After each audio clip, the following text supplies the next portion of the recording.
Hi everyone, wishing you all a Shabbat Shalom Vorach. One of the most important values in Judaism is Hakarat HaTov, recognizing the good that somebody did for me. And we can never forget about the favors that we receive from people, to always constantly show appreciation, lehakir tov, to recognize the good. And it's so important in God's eyes that actually for the rest of our lives, we're almost kind of indebted to that person or to that thing that helped us. And our parasha begins, and it tells us the danger of not being a makir tov, the danger of being an ingrate. All of the slavery, all of the persecution of the Jewish people 3,300 years ago in Egypt started with one pasuk, the opening verse, Vayakom melech hadash al Mitzrayim. There was a new king in Egypt. You ready for it? Asher lo yada et Yosef, who didn't know Joseph. He didn't know Joseph. How do you not know Yosef? The whole world knew Yosef. Yosef is a hero. Yosef is a legend. Yosef saved Egypt from poverty. He put them on the map. He made them into the empire that it was, financially, economically. Everything was because of Yosef. They had books about him. How do you not know who Yosef is? But our rabbis tell us, Asat atzmo ki'ilu lo yada et Yosef. Of course he knew him. But he made it as if he didn't know. He quickly forgot. Paro was an ingrate. And by being an ingrate, it very quickly led to all of the persecution. And Hashem is so particular, careful to make sure that we can never forget the favors that we received. Because what happened in Egypt could happen to everyone.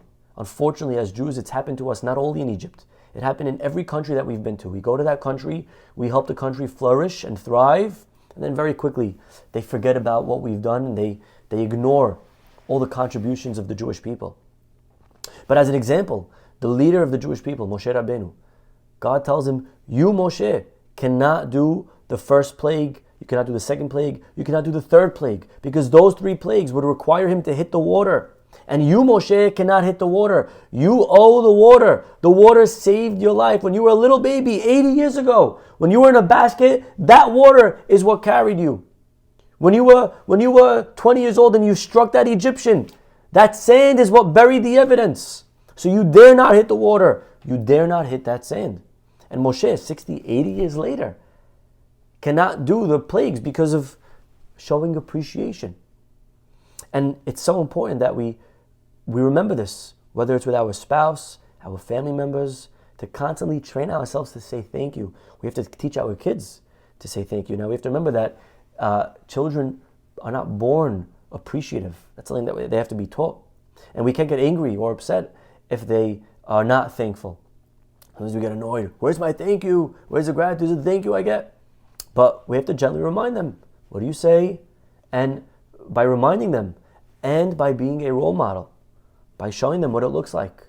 If we come home and our spouse did 3 things correctly, and then we only point out and notice the one that they didn't do, so we are not teaching our children gratitude. We're not being proper role models. As Jews, our religion revolves around thank you. Our day begins with the word thank you. Modeh ani. Thank you, Hashem. I'm grateful for what you've done for me, for giving me another day, another chance of life. We don't eat anything before thanking the creator of the world. We have multiple reminders in our prayers, in the Amidah of Modim, of thanking Hashem. We go on a plane, we land. Thank you, Hashem, for letting me land safely. And so, ingrained into our religion. And of course, we are called Yehudim. We are called Jews. Yehudi from the word Modeh, Todah. Part of our culture, part of our life cycle is being grateful, and it's our responsibility to make sure that we're constantly showing gratitude to Hashem, to our parents, to our spouse, to our children, to our friends, our family, our employees, our bosses, everyone around us. And when we show gratitude, we will be able to make sure that we go through life successful. In the words of Rabbi Jonathan Sachs, when we wake up, we say, Modeh ani. Thank you, Hashem. We think before we think. That is the definition of a Jew. Shabbat Shalom.